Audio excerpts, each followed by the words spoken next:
that the president travels from Israel to Jordan and then home tomorrow. And we saw a column earlier today from a senior member of the American Foreign Policy Council, and he is suggesting that the U.S. is less popular in the Middle East now than it was at the end of President George W. Bush's administration. Let's debate that. Let's bring in Alan Colmes. He's the host of The Alan Colmes Show. And Ben Ferguson is the host of The Ben Ferguson Show. Hi, gentlemen. Hi. Hi. Alan, what do you think of that premise? That you remember that candidate Obama said that he would help to elevate our status internationally after what he believed President Bush had done, and that our stature was no longer as high. Do you think that President Obama has accomplished that? Actually, I do. And let me say, I've spent some time looking at the polls today. And indeed, our standing worldwide, and particularly in the Muslim world, is a little higher now than it was at the end of the Bush administration.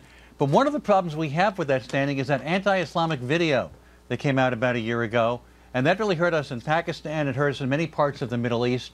And we also were hurt in Pakistan by doing something which most of us applauded, which was going in and getting bin Laden. So there are certain things that work to our advantage that, in fact, may have hurt us. And certain things like that anti-Islamic video, which unfortunately should never have taken place, which have hurt our standing as well. All right, Ben, do you think that our standing is hurt because, mainly because of the anti-Islam video?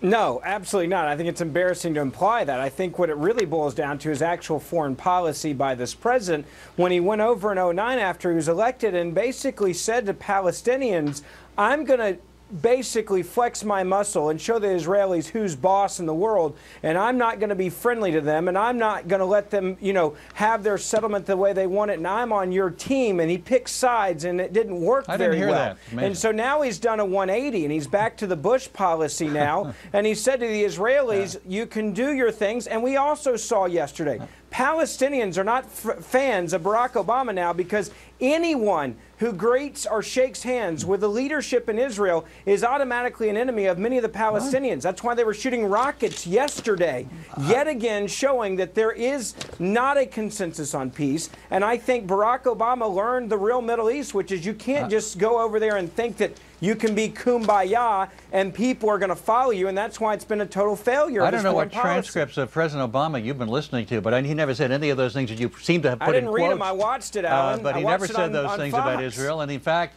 he has said all along we need a two-state solution. He's been friendly to both sides, and that's exactly what we need to do in order to be able to be a broker, a peace broker. And in fact, he's been praised by both sides. So I don't know what Alan, you're referring to. Back to the original. Hold on, Ben, one second. Back to the original premise, just for 1 second. It's hard to see how you think that our stature has increased in places like Libya or Egypt or Iran or other places where they're burning the American flag and attacking our consulates in the Middle East. It hasn't proved upon everybody. I'm just telling you what the polls say.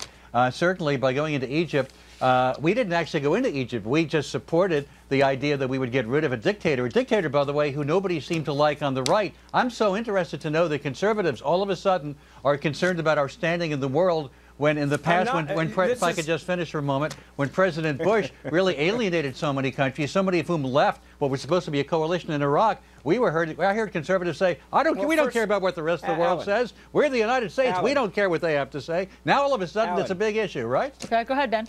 Alan, first of all, I didn't mention Mubarak. You did.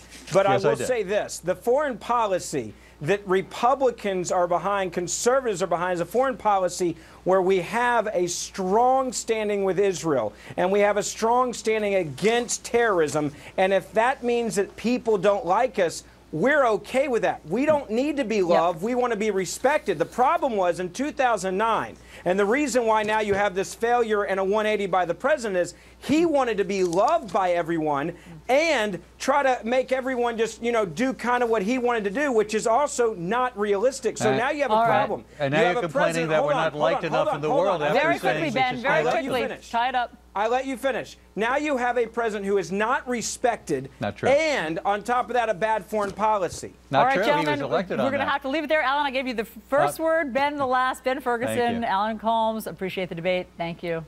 Thanks for having us.